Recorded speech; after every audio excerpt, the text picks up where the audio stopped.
I'm not sure the FBI agent is a critical piece of the puzzle, but it's pretty clear for a long time that the FBI has its own biases, and to remove those biases would be to paint an impartial, a not complete picture. One of the problems here is that we know that James Comey was basically letting Hillary Clinton off with nothing but a public slap on the wrist. Now we know that another FBI agent who was working on that particular case was biased against President Trump.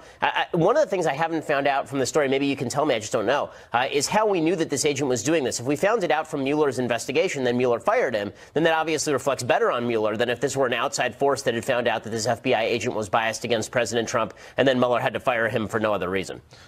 Great question. Our reporting from James Rosen and also Jake Gibson on this was that Comey fired him. I haven't heard exactly how, was that Mueller fired him, exactly how that transpired. As you point out, will be very interesting to figure out. The president saying that the FBI's reputation is in tatters.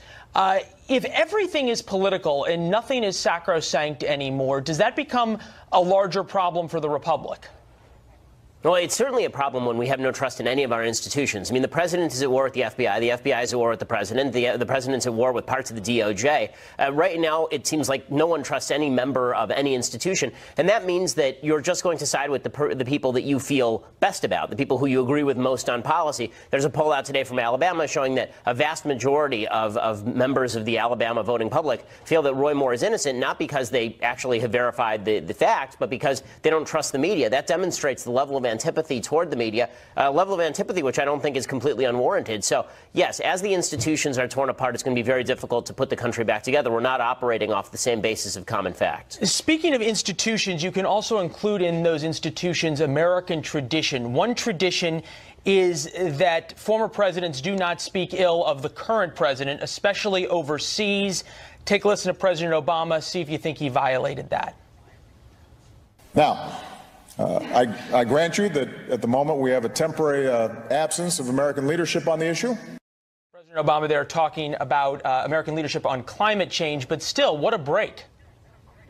Yeah, I mean, this is kind of usual for Democratic presidents, actually. Bill Clinton was largely absent during the Bush administration, but Jimmy Carter obviously never went away. I mean, he's still running around blabbing about whatever he feels like blabbing about. President Obama couldn't last a full year before he started going abroad and talking about the current president of the United States. George W. Bush has been absent from the public scene since he left public office. So, there is a pretty stark gap, it seems to me, between Republican ex-presidents and Democratic ex-presidents when it comes to speaking about the people who come right after them of the opposite party. Matt Drudge tweeting out, what about a Logan Act investigation of a citizen Obama conducting American foreign policy? It's a nice quip, but it makes an important point. Yeah, I mean, I think that the fact is that, a lot of people are saying that Mike Flynn violated the Logan Act when he was talking with the Russian government about policy for the incoming administration. The Logan Act is probably unconstitutional. It's really never been enforced. I think there's been one trial on it since it was imposed in the very, very end of the 18th century. I don't see, why what Mike Flynn was supposed to be doing talking to the Russian ambassador is so bad. And the fact that Matt Drudge is pointing out that if we're going to start going Logan Act on people, that Barack Obama would be in that penalty box. He's not wrong about that. I mean, Nancy Pelosi, if you recall, during the Bush administration, was flying over to Syria and making her own foreign policy. So if we're going to start doing, if we're going to start imposing the Logan Act as some sort of actual legal standard, there are going to be a lot of people who find themselves in the dock. Well, it's too bad you won't have anything to talk about tomorrow on your podcast. All right. We'll see you then. Thanks as always. Good to see you. Thanks so much. Start, of course, with the big news that broke on Friday that Mike Flynn had pled guilty to lying to the FBI. The indictment showed that that was really all that was there. And I had speculated two possibilities. Possibility number one is that he pled to lesser charges in order so the FBI could get him to flip on Trump. Possibility number two is that this is basically all the FBI had. And now the FBI is just going to charge a bunch of people for lying to the FBI in the absence of any crime. Remember, what Mike Flynn, the former national security advisor, was charged with was lying to the FBI about him making phone calls to the Russian ambassador, Sergei Kislyak, on December 22nd. What exactly did he say in those phone calls that was so all-fired terrible? Apparently, he called up and he said, President Obama, on his way out, is attempting to create these new sanctions. He wants to demonstrate that Hillary Clinton lost because we cheated in the election. Don't worry about it. The sanctions are never really going to be taking effect. They're not going to damage you. Just hold your fire. And Putin said, okay. Okay, so that's really nothing special, okay? It's a transition team. He was about to enter office as the National Security Advisor 3 weeks later. The people who are saying, well, it's a Logan Act violation. The Logan Act prevents you from basically making your own foreign policy, but it's not clear that the Logan Act is even constitutional. It was passed into law in 1799. It has never convicted anyone in 218 years. It has not convicted a person, not one. So the idea that suddenly it's going to be applied for the Trump administration is absurd. You've seen many Democrats who have applied their own foreign policy while Republicans were in office, while other Democrats were in office for that matter. And Jimmy Carter basically ran North Korean foreign policy while Bill Clinton was in office. Teddy Kennedy tried to go over to the USSR and then make a deal with the USSR so that they would help affect the 1984 election cycle so that he could get in. Right? But Barack Obama was conducting calls with other members of foreign governments long before he took office in 2009. All this stuff has been happening routinely. So the idea that Mike Flynn did anything deeply wrong by contacting the Russian ambassador is absurd. Also, apparently, he asked the Russian ambassador to help stymie a UN resolution that Barack Obama was trying to push in his final days to slap Israel over so-called settlements. And so Kislyak was called by Flynn, presumably at the behest of Jared Kushner. And Kushner said, if you could back off that would be nice. Again, I don't see anything wrong with any of this. I really don't see anything terrible about this, but he did lie to the FBI. So now what it looks like is that Robert Mueller is putting together a bunch of charges based on lied to the FBI. Well, if this turns out to be a bunch of people who lied to the FBI about non-criminal activity, as I said last week, this sounds a lot like Scooter Libby. Scooter Libby, if you recall, was an aide to Vice President Dick Cheney during the W administration, and there was a story going around that someone in the White House had leaked the personal information of Valerie Plame, a CIA agent, in order to get revenge on her husband, Joe Wilson, because Joe Wilson had written a long op-ed in the Washington Post about how the Bush administration had been wrong about WMD in Iraq. It turned out that it was Richard Armitage over at the State Department who had leaked Valerie Plame's name, but Scooter Libby sort of either got a conversation wrong or lied about a conversation to the FBI. He was prosecuted, he was put in jail, and Bush commuted his sentence. This sounds a lot like that. Right? Scooter Libby didn't actually commit any crime other than lying to the FBI. Lying to the FBI is a crime, but if there's no underlying crime, it's not Watergate. Watergate was a bunch of lies about an actual crime, a break-in at the Watergate Hotel that was designed to put bugs in the Democratic National Headquarters. Okay, nothing like that has happened here. There's no evidence of any actual crime by anyone in the Trump administration with regard to collusion, with regard to working with the Russian government, no charges of serious crime. And all the rumors that Mike Flynn was going to be charged with corrupt ties to Turkey or to Russia, none of that materialized. Andy McCarthy over at National Review, he has a really fascinating piece in which he discusses at length the idea that there would be some sort of deal cut where Flynn only gets prosecuted with the smallest possible crimes and he's let go on the bigger ones in order to cut a deal with them. He says that's not the way it works with prosecutors.